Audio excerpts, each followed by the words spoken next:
Good morning students. આજે આપણે 12th સાયન્સમાં પહેલો ચેપ્ટર સજીવોમાં પ્રજનન સ્ટાર્ટ કરીએ છીએ. સજીવોમાં પ્રજનનમાં આપણને ખબર છે કે બધા સજીવો ચોક્કસ સમય માટે જીવન જીવી શકતા હોય છે. તો સજીવોના જન્મથી લઈ તેના કુદરતી જે મૃત્યુ થાય છે ત્યાં સુધીનો જે સમયગાળો છે એ સમયગાળાને આપણે જીવનકાળ કહીએ છીએ. તો તમને આ જે પહેલો જ આપણી પ્રસ્તાવનામાં છે એમાં પહેલો જ ક્વેશ્ચન તમને પૂછી શકે જીવનકાળ એટલે શું? તો સજીવોના જન્મથી લઈ તેના કુદરતી મૃત્યુ સુધી આવતા સમયગાળાને જીવનકાળ કહે છે. એટલે જ્યારે સજીવ જન્મે અને કુદરતી મૃત્યુ પામે ત્યાં આખો એનો જે જીવન ચક્ર છે એ આખું એનું જીવનકાળ તરીકે ઓળખાય છે. સજીવોનો જીવનકાળ થોડા દિવસ ટૂંકો અથવા હજારો વર્ષ સુધી લાંબો પણ જોવા મળે છે. આપણને ખબર છે કે કેટલાક સૂક્ષ્મ જીવાણુ ખૂબ નાના સમય માટે ખૂબ થોડા કલાકો માટે જીવતા હોય છે અને કેટલાક પ્રાણીઓ ઘણા વર્ષો સુધી જીવતા હોય છે. તો સજીવોનો જે જીવનકાળ છે એ થોડા દિવસનો પણ હોઈ શકે અથવા હજારો વર્ષ સુધીનો પણ જોવા મળે છે. હવે તમને એમ કહું કે જીવનકાળ જે સજીવોનો જીવનકાળ છે ને એના શરીરના કદ સાથે કોઈ સંબંધ નથી. આપણે એમાં એક સજીવોનો જીવનકાળ જેમ લાંબો એમ કદ તેનું મોટું એવું જરૂરી નથી. એ બહુ સરસ ઉદાહરણ છે. દાખલા તરીકે એક ઉદાહરણ આપું કે કાગડો અને પોપટ. હવે કાગડો અને પોપટ બે કદમાં ખાસ કોઈ તફાવત નથી, પણ કાગડાનું જે જીવનકાળ છે એ જીવનકાળ અને પોપટનું જીવનકાળ એ બંને વચ્ચે તફાવત જોવા મળે છે. જો કદમાં તફાવત નથી છતાં તેમાં જીવનકાળમાં બહોળો તફાવત જોવા મળે છે. કેવો? તો કાગડાનું આયુષ્ય 15 વર્ષનું હોય છે અને પોપટનું આયુષ્ય 140 વર્ષ હોય છે. પીપળાના વૃક્ષની સાપેક્ષમાં કેરીના વૃક્ષનો જીવનકાળ ટૂંકો જોવા મળે છે. આપણે પીપળનું વૃક્ષ જોઈએ છે તો પીપળાનું વૃક્ષ તમે ઘણીવાર 2000થી 3000 વર્ષ, જ્યારે કેરીનું વૃક્ષ ફક્ત 200 વર્ષ જૂનું આયુષ્ય ધરાવે છે. તો જીવનકાળ એની વ્યાખ્યા, જીવનકાળને કદ સાથે સંબંધ નથી સમજાવો તે ઉદાહરણ સાથે આપણે સમજાવી શકીએ. તો સજીવોનો જીવનકાળ ભલે ગમે તે હોય પણ તેનું મૃત્યુ નિશ્ચિત છે એ વાત નક્કી છે.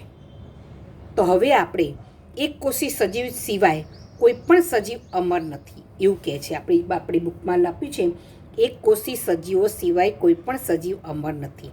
એક કોષીય સજીવોમાં bacteria, yeast, paramecium, plasmodium, amoeba વગેરે અલિંગી પ્રજનનથી બહુગુણિત બને છે. તેના દેહનો કોષરસ પટલ, કોષકેન્દ્ર, અંગિકાઓ વગેરે નાશ પામતા નથી, પરંતુ 2 કે વધુ ભાગોમાં વહેંચાઈ જાય છે. તેથી આવા એકકોષીય સજીવોને અમર ગણવામાં આવે છે. આપણને તો સાંભળીને જ આશ્ચર્ય થશે. આપણને ખબર છે કોઈ પણ સજીવ અમર નથી, પણ આમણે અમર નથી એ માટે એકકોષીય સજીવ શા માટે અમર છે એ માટે રીઝન આપ્યું કે ભાઈ જે એકકોષીય સજીવો છે એમાં ઉદાહરણ આપ્યું bacteria, yeast, paramecium, plasmodium, amoeba વગેરે જે અલિંગી પ્રજનનથી બહુગુણિત બને છે. એટલે કે 1માંથી 2, 2માંથી 4, 4માંથી 8 એને બહુગુણિત કહેવાય. તો જે બહુગુણિત બને છે તેના દેહનો કોષરસ, કોષકેન્દ્ર પટલ, કોષકેન્દ્ર, અંગિકાઓ વગેરે નાશ પામતા નથી, પરંતુ 1માંથી જ્યારે 2 બને ત્યારે 2માં વિભાજિત થાય, 2માંથી 4 બને એટલે 4માં વિભાજિત થાય. આવી રીતે વધુ ભાગોમાં વહેંચાય છે. તેથી આવા એકકોષીય સજીવોને અમર ગણવામાં આવે છે. જો ક્વેશ્ચન તરીકે પૂછે કે વિધાનની યથાર્થતા ચકાસો, એકકોષીય સજીવ અમર છે. ક્વેશ્ચન તરીકે તમને પૂછે વિધાનની યથાર્થતા ચકાસો કે એકકોષીય સજીવો અમર છે. આ હજી તો હું ચેપ્ટરનું તમારું જે પ્રસ્તાવના છે એ પ્રસ્તાવનામાંથી જ ક્વેશ્ચન કાઢું છું, બરાબર? તો આ બીજો ક્વેશ્ચન. ત્રીજો પ્રજનન અને તેના પ્રકારો.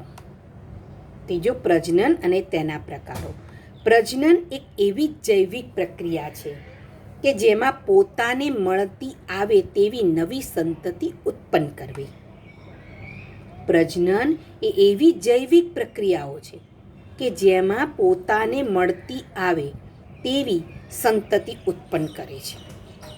સંતતિ વૃદ્ધિ પામે છે, પુખ્ત બને છે અને નવી સંતતિ ઉત્પન્ન કરે છે. એ પણ પોતાની નવી સંતતિ ઉત્પન્ન કરે છે. આમ જન્મ, વૃદ્ધિ અને મૃત્યુનું ચક્ર અવિરત ચાલુ જોવા મળે છે. પ્રજનનની મેં વાત કરી. પ્રજનન એક એવી પ્રક્રિયા છે, જૈવિક પ્રક્રિયા છે.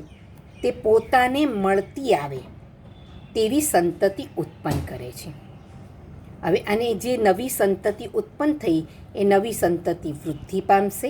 પહેલાં એ નવી સંતતિ આ જે સંતતિ વૃદ્ધિ પામી, પુખ્ત બને અને પોતે નવી સંતતિ ઉત્પન્ન કરે, એટલે કે પોતે નવા બાળકને જન્મ આપે, વૃદ્ધિ પામે અને ફરી પાછી મૃત્યુ પામે. આ ચક્ર ચાલ્યા કરતું જોવા મળે છે. હવે આના ઉપરથી એક વ્યાખ્યા આવે છે, જીવ સાતત્ય એટલે શું? શું કહેવાય? જીવ સાતત્ય એટલે શું? પ્રજનન એટલે શું? આ જે ડેફિનેશન હતી એ હતી પ્રજનન એટલે શું? તો પ્રજનન એ એવી જૈવિક પ્રક્રિયા છે કે જે પોતાને મળતી આવે તેવી નવી સંતતિ ઉત્પન્ન કરે છે. પણ જ્યારે આપણને વ્યાખ્યા પૂછી હોય ત્યારે વ્યાખ્યામાં આપણે આવી રીતે ના લખાય. વ્યાખ્યામાં એવું લખવાનું, એ જૈવિક ક્રિયા કે જેના દ્વારા પોતાના જેવી નવી સંતતિ ઉત્પન્ન કરે છે તે જૈવિક ક્રિયાને પ્રજનન કહે છે. તો જ્યારે પ્રજનનની વ્યાખ્યા પૂછે ત્યારે આપણે આ રીતે લખીશું, જીવ સાતત્ય. પ્રજનનથી જાતિઓ પેઢી દર પેઢી, પ્રજનનની ક્રિયા દ્વારા જાતિઓ પેઢી દર પેઢી પોતાની જાતિનું અસ્તિત્વ ટકાવી રાખવા માટે સમર્થ બને છે. તેને જીવ સાતત્ય કહેવાય છે. તમે વિચારો કે કોઈ એ જાતિ છે, એ ક્રમશઃ ધીરે ધીરે જ્યારે ઉત્પન્ન થઈ ત્યારે ઓછી સંખ્યામાં, પણ ધીરે ધીરે ક્રમશઃ એની સંખ્યા વધતી ગઈ, જેથી આપણને એ જાતિ એ દિવસે દિવસે એને આપણા પૃથ્વી ઉપર એનું પ્રભુત્વ જમાવતી ગઈ. ક્યારે શક્ય બન્યું? જીવ સાતત્ય હતું ત્યારે. જીવ સાતત્ય ક્યારે શક્ય બને? પ્રજનન કરે ત્યારે. તો કોઈ પણ જાતિ પ્રજનનની ક્રિયા દ્વારા પોતાની જાતિનું પેઢી દર પેઢી અસ્તિત્વ ટકાવી રાખવા માટે અથવા તો સાતત્ય જાળવવા માટે સમર્થ બને છે. તેને જીવ સાતત્ય તરીકે ઓળખવામાં આવે છે. સમગ્ર વિશ્વમાં આપણે જોઈએ તો ખૂબ જ વિવિધતા જોવા મળે છે. દરેક સજીવ બહુગુણિત થવા, સંતતિ ઉત્પન્ન કરવા પોતાની આગવી ક્રિયાવિધિ વિકસિત કરે છે. આપણને ખબર છે કે દરેક સજીવ પોતાની બહુગુણિત પોતાની જાતિની સંખ્યા વધારે છે. સંતતિ ઉત્પન્ન કરવા માટે જુદી જુદી દરેકની પ્રજનન ક્રિયા અલગ અલગ જોવા મળે છે. એટલે સંતતિ ઉત્પન્ન કરવા માટે જુદી જુદી પ્રજનન ક્રિયાવિધિ વિકસિત કરે છે. તો આ શેની વાત કરી મેં? તો હવે આપણે સજીવ કઈ રીતે પ્રજનન કરે છે તેનો આધાર તેના નિવાસસ્થાન, સજીવ કેવી રીતે પ્રજનન કરે છે તેનો આધાર તેના નિવાસસ્થાન, આંતરિક દેહધર્મ વિદ્યા અને અન્ય બીજા કેટલાક પરિબળો પર અસર કરે છે. પ્રજનન 2 પ્રકારના જોવા મળે છે. પ્રજનન કુલ કેટલા પ્રકારના છે? 2 પ્રકારના, અલિંગી પ્રજનન અને લિંગી પ્રજનન. અલિંગી પ્રજનન, જ્યારે એક જ પિતૃમાંથી જન્યુઓના નિર્માણ કે નિર્માણ વગર સંતતિનું સર્જન થાય ત્યારે તેને અલિંગી પ્રજનન કહીએ છીએ. બધું પાછળ આવે જ છે, આપણે સમજાવીએ જ છીએ ડિટેલમાં. ઓકે. પ્રજનનના પ્રકાર 2, અલિંગી પ્રજનન અને લિંગી પ્રજનન. જ્યારે એક જ પિતૃમાંથી નવી સંતતિ ઉત્પન્ન થાય ત્યારે તેને અલિંગી પ્રજનન કહેવાય. પણ જ્યારે 2 વિરુદ્ધ જાતિના પિતૃઓ પ્રજનનની ક્રિયામાં ભાગ લઈ અને નવી સંતતિ ઉત્પન્ન કરે તો તેને લિંગી પ્રજનન કહીશું. તો કેટલા પ્રકારના પ્રજનન જોવા મળે? 2 પ્રકારના, અલિંગી અને લિંગી. હવે અલિંગી પ્રજનન આપણે સમજવાનું છે, પણ એ પહેલાં જેટલું આપણે ભણ્યા એટલું ફરી આપણે એનું લઈ લઈએ. પહેલું છે જીવનકાળ એટલે શું? તો જીવનકાળ કોને કહેવાય? જો બરાબર 2 વાર સાંભળશો તો યાદ જ રહી જશે. સજીવોના જન્મથી લઈ તેના કુદરતી મૃત્યુને આવડતો જે સમયગાળો છે તેને જીવનકાળ કહે છે. સજીવોનો જીવનકાળ થોડા દિવસનો ટૂંકો અથવા હજારો વર્ષ સુધીનું લાંબુ પણ જોવા મળે છે. સજીવોનો જીવનકાળ તેના કદ સાથે સંકળાયેલો હોય છે એવું જરૂરી નથી. એટલે કે કદને અને જીવનકાળને કોઈ સંબંધ નથી. દાખલા તરીકે કાગડો અને પોપટ કદમાં કોઈ ખાસ તફાવત નથી, છતાં તેમના જીવનકાળમાં બહોળો તફાવત જોવા મળે છે. કાગડાનું આપણે આયુષ્ય જોઈએ તો એ 15 વર્ષનું છે, જ્યારે પોપટનું આયુષ્ય જોઈએ તો 140 વર્ષનું છે. પીપળાના વૃક્ષની સાપેક્ષમાં કેરીના વૃક્ષનો જીવનકાળ ઘણો ટૂંકો જોવા મળે છે. પીપળનું જે વૃક્ષ છે 2000થી 3000 વર્ષ, જ્યારે કેરીનું વૃક્ષ એ 200 વર્ષનું આયુષ્ય ધરાવે છે. સજીવોનો જીવનકાળ ભલે ગમે તે હોય પણ તેનું મૃત્યુ તો નિશ્ચિત છે. ક્વેશ્ચન 9. વિધાન સમજાવો. એકકોષી સજીવો અમર નથી. એકકોષી સજીવો અમર જોવા મળે છે અથવા એકકોષી સજીવોને અમર ગણવામાં આવે છે.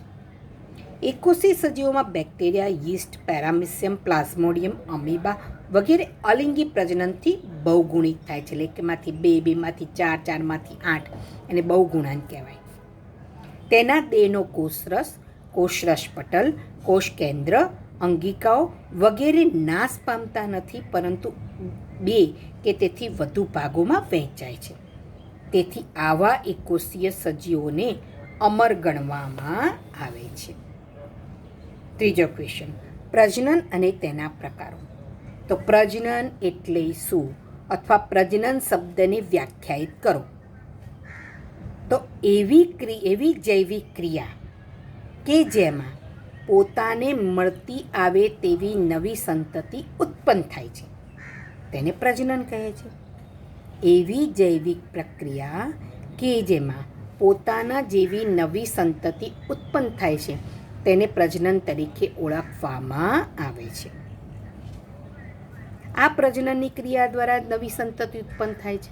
તે વિકાસ પામે છે, વૃદ્ધિ પામે છે અને મૃત્યુ પામે છે. આમ અવિરત આ જન્મ, વૃદ્ધિ અને મૃત્યુનું અવિરત ચક્ર ચાલ્યા કરે છે. જીવ સાતત્ય. વિચારો તમે, જીવ સાતત્યને લીધે અત્યારે દરેક સજીવો પોતાની પૃથ્વી પર પોતાનું પ્રભુત્વ જમાવી શક્યા છે. કે જીવ સાતત્ય એટલે શું? તો પ્રજનનની ક્રિયા દ્વારા દરેક જાતિ પેઢી દર પેઢી પોતાનું સાતત્ય જાળવવા માટે સમર્થ બને છે. તેને જીવ સાતત્ય કહેવાય. સમગ્ર વિશ્વમાં ખૂબ જ વિવિધતા જોવા મળે છે પ્રાણીઓમાં, સજીવોમાં. દરેક સજીવ બહુગુણિત થાય છે. સંતતિ ઉત્પન્ન કરવા માટે પોતાની આગવી ક્રિયાવિધિ એટલે કે જુદી જુદી પ્રજનનની ક્રિયાઓ વિકસાવે છે, જેને કારણે પોતાની જાતિનું અસ્તિત્વ ટકાવી સંખ્યામાં વધારો કરે છે. સજીવ કઈ રીતે પ્રજનન કરે છે અથવા તો સજીવ કઈ રીતે પ્રજનન કરે છે તેનો આધાર કયા પરિબળો ઉપર છે? પહેલું, નિવાસ સ્થાન. બીજું, આંતરિક દેહધર્મ વિદ્યા. અને આ ઉપરાંત પણ અન્ય પરિબળો આ પ્રજનનની ક્રિયાને અસર કરતા જોવા મળે છે. પ્રજનનના પ્રકારો. પ્રજનન 2 પ્રકારના જોવા મળે છે. એક અલિંગી પ્રજનન અને બીજું લિંગી પ્રજનન. યાદ રાખજો, અલિંગી પ્રજનન એને કહેવાય જેમાં એક જ પિતૃ ભાગ ભજવતા હોય. લિંગી પ્રજનન એને કહેવાય જેમાં 2 પિતૃ અલગ અલગ વિરુદ્ધ જાતિના પિતૃ ભાગ ભજવતા હોય. વિરુદ્ધ જાતિ એટલે નર અને માદા. તેમાં નર અને માદા જાતિ નર અને માદા જન્યુઓ ઉત્પન્ન કરે છે, જે ફલન દ્વારા નવા સજીવોનું નિર્માણ કરે છે. ક્વેશ્ચન તમને એવું પૂછે, અલિંગી પ્રજનનની લાક્ષણિકતાઓ. તો અલિંગી પ્રજનનની લાક્ષણિકતાઓ કઈ છે? બહુ ધ્યાન રાખવા જેવી છે. આ 2 માર્ક્સમાં ક્વેશ્ચન પૂછાય એવો છે. અને મેં આ જે નોટ્સ બનાવી છે એ નોટ્સ આખી ટેક્સ્ટબુકમાં જે પોઈન્ટ પાડીને પાડી છે. તમને જે પણ ક્વેશ્ચન પૂછે એ જે પ્રમાણે મેં પોઈન્ટ આપે છે પ્રમાણે લખી દેવાનું છે. થોડા લેંગ્વેજને પણ થોડી સરળ બનાવવા પ્રયત્ન કર્યો છે. અલિંગી પ્રજનનની લાક્ષણિકતાઓ. તમને એમ પૂછે અલિંગી પ્રજનનની લાક્ષણિકતાઓ જણાવો. પહેલી લાક્ષણિકતા, આ પદ્ધતિમાં એક જ પિતૃમાંથી સંતતિનું સર્જન થાય છે. હાલ જ આપણે ઉપર કીધું કે અલિંગી પ્રજનન એટલે એક જ પિતૃમાંથી નવી સંતતિનું સર્જન. બીજું, તેથી નવી સર્જાતી સંતતિ એકબીજા સાથે તેમજ પિતૃની આબેહૂબ પ્રતિકૃતિ હોય છે.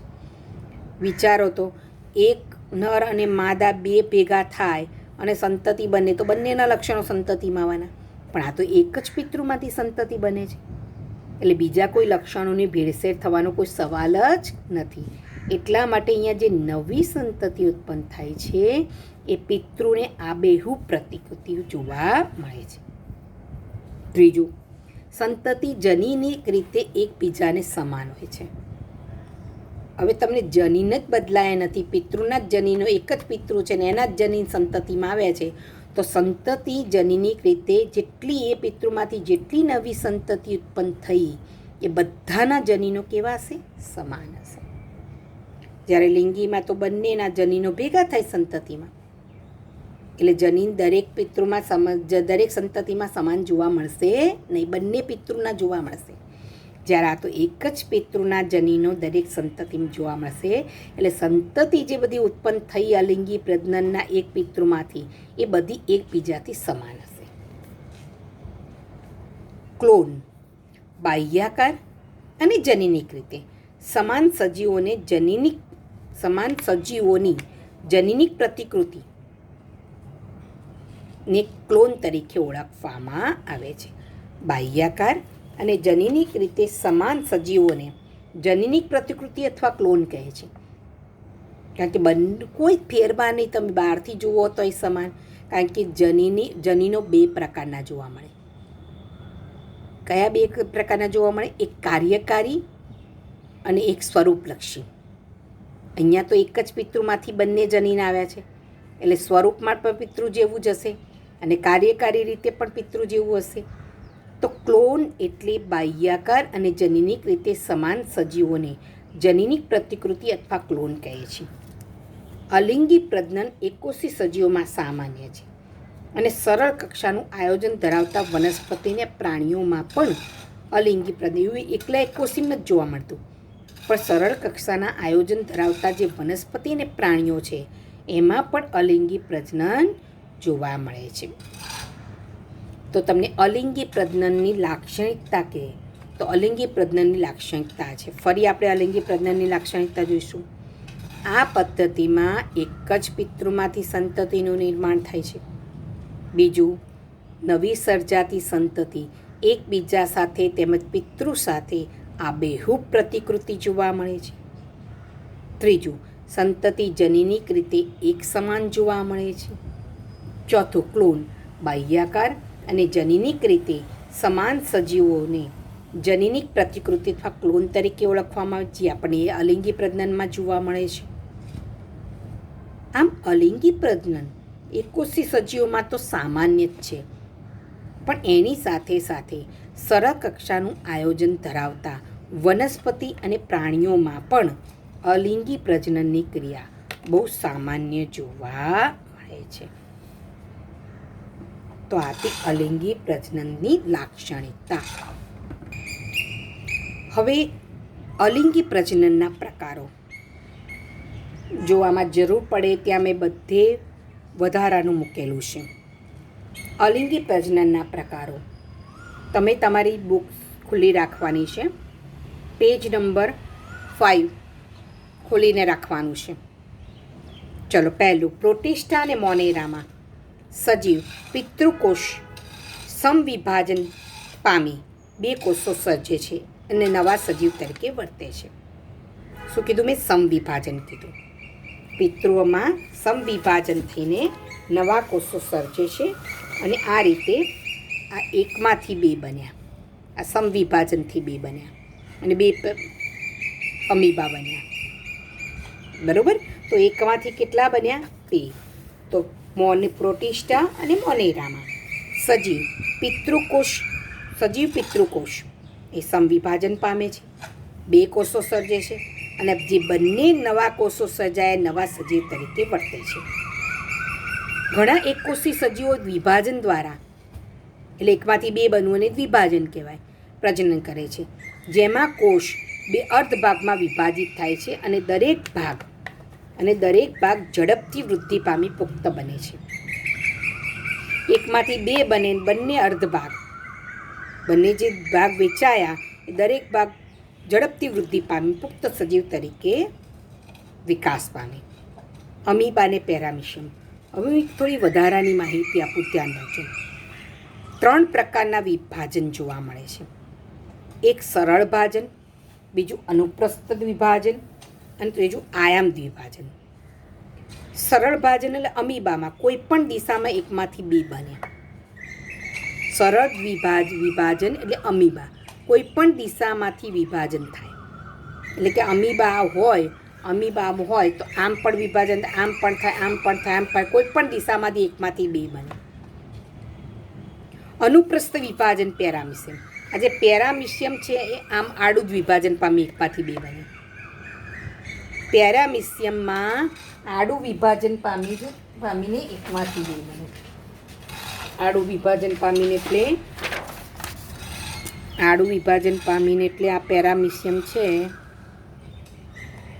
આમાં આવી રીતે આડું વિભાજન થાય અને એકમાંથી 2 પેરામિશિયમ બને. અનુપ્રસ્થ વિભાજન થાય તો એકમાંથી 2 બને. અને યુગ્લિના જે છે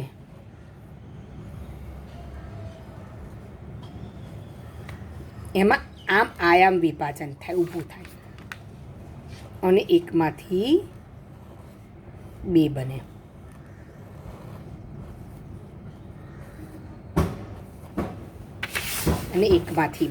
આમ ઊભું વિભાજન થાય, આમાં અનુપ્રસ્થ થાય અને અમીબામાં કોઈ પણ દિશામાં થાય. કેટલા પ્રકારના ભાજન કીધા મેં? 3 પ્રકારના. સરળ દ્વિભાજન અમીબા, કોઈ પણ દિશામાં વિભાજન થઈ એકમાંથી 2 બને. અનુપ્રસ્થ દ્વિભાજન પેરામિશિયમ, આડું વિભાજન થઈ એકમાંથી 2 બને. આયામ દ્વિભાજન યુગ્લિના, આયામ અક્ષરે ઊભી વિભાજન થઈ એકમાંથી 2 બને. તો અલિંગી પ્રજનનનો પહેલો પ્રકાર જે ભાજન છે એ તમને એકલું પણ ટૂંક નોંધમાં પૂછે છે, ભાજન સમજાવો. તો પ્રોટિસ્ટા અને મોનેરામાં સજીવનો જે પિતૃકોષ છે એ સમવિભાજન દ્વારા 2 કોષ ઉત્પન્ન કરે છે. નવા જે ઉત્પન્ન થયેલા કોષો છે એ વિકાસ પામીને નવા સજીવ તરીકે વર્તે છે. ઘણા એકકોષી સજીવો દ્વિભાજન દ્વારા પ્રજનન કરે છે. જે કોષ વિભાજન દ્વારા, એટલે એકમાંથી 2 કોષ બને, દ્વિભાજન દ્વારા પ્રજનન કરે છે, જેના કોષો 2 અર્ધ ભાગમાં વિભાજિત થાય છે. દરેક ભાગ ઝડપથી વૃદ્ધિ પામી પુખ્ત બને છે. દાખલા તરીકે અમીબા અને પેરામિશિયમ. અમીબામાં કોઈ પણ દિશામાં વિભાજન થઈને એકમાંથી 2 બને છે, એટલે એને સરળ વિભાજન કહેવાય. પેરામિશિયમમાં એકમાંથી અનુપ્રસ્થ, એટલે આડું વિભાજન થઈને 2 બને છે, એટલે એને અનુપ્રસ્થ વિભાજન કહેવાય. અને યુગ્લિનામાં ઊભું આયામ વિભાજન થઈ એક યુગ્લિનામાંથી 2 યુગ્લિના બને છે, એટલા માટે તેને આયામ દ્વિભાજન તરીકે ઓળખવામાં આવે છે. તો આ શેની વાત કરીએ આપણે? ચેપ્ટર 1 સજીવોમાં પ્રજનન. એમાં આ લેક્ચરમાં આપણે ભાજન સુધીનું તૈયાર લીધું છે ટૉપિક. તમારે આવતું લેક્ચર મૂકું ત્યાં સુધી ભાજન સુધીનું તૈયાર કરી દેવાનું. મારો નંબર તમારી પાસે છે. આટલા સુધીમાં કંઈ પણ તકલીફ પડે તો મને ફોન કરીને પૂછી લેવાનું. Thank you.